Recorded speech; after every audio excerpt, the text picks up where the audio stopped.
Nu am făcut niciodată afaceri din 22 decembrie până în prezent. Nu am acțiuni la societăți comerciale, nu m-am ocupat de activități de comerț. Procurorii anticorupție au însă altă părere. În perioada 2010-2015, suspectul Tony Greblă a desfășurat activități comerciale direct și prin interpuși și a exercitat calitățile de asociat, respectiv administrator director general, în legătură cu o fermă agricolă din județul Gorj și cu o societate comercială care are ca obiect principal de activitate producția de energie electrică. Iar lista acuzațiilor continuă. Judecătorul Curții Constituționale ar fi pus pe picioare un grup infracțional. Împreună cu alte persoane, suspectul Tony Greblă a constituit un grup infracțional organizat cu scopul de a iniția exporturi de produse agroalimentare pe linia România-Federația Rusă, cu interpunerea Turciei pentru eludarea deciziei de instituire de către Rusia a unui embargo unilateral asupra importului de produse agroalimentare din Uniunea Europeană. Ceea ce se susține nu are nicio legătură cu activitatea la Curtea Constituțională. Sigur că pe imagine mă periclitează, de aia mă și deranjează foarte mult. Se va cere aviz pentru arestare?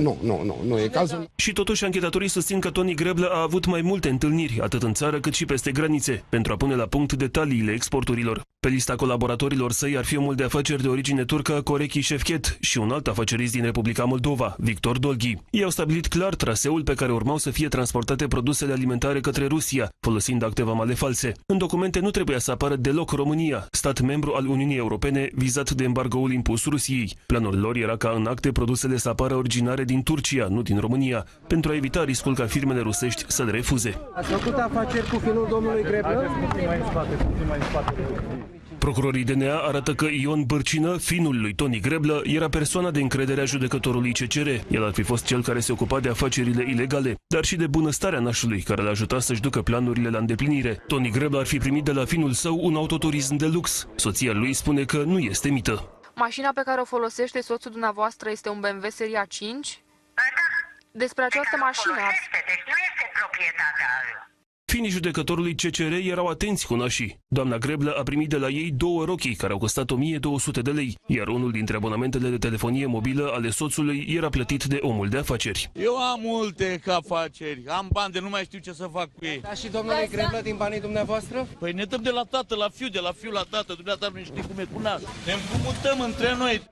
Un alt personaj în dosar este Constantin Bartolomeu Săvoiu, un om cu multe relații. Fost judecător în Franța, fost general în armata română și membru al masoneriei. A fost văzut în anturajul fostului președinte francez Jacques Chirac, dar și alături de fostul președinte Ion Iliescu și fostul premier Adrian Năstase. Generalul, cum e poreclit Bartolomeu Săvoiu, ar fi fost cel care i-ar fi pus în legătură pe Tony Greblă și pe Ion Bârcină cu afaceriști turci pentru a exporta cereale, produse de minerit și materiale de construcții în Rusia și Republica Moldova. Se va rezolva foarte curând. Văd că îmi faceți reclamă fără să vă rog să mă faceți. Nu am nicio legătură. Se cunoaște din anul 1990 cu domnul... Eu sunt gorjan, le cunosc pe domnul Tony Greblă. Nu suntem în același partid politic, eu sunt de dreapta, deși de stânga. Nu avem nicio legătură, nici de afaceri, nici de nimic. Îl cunosc pe domnul Greblă. Nu l-ați fi sprijinit în acele exporturi? Mai mult, nu. Este o personalitate. Nu cunosc, nici nu știu cine este. Nimic.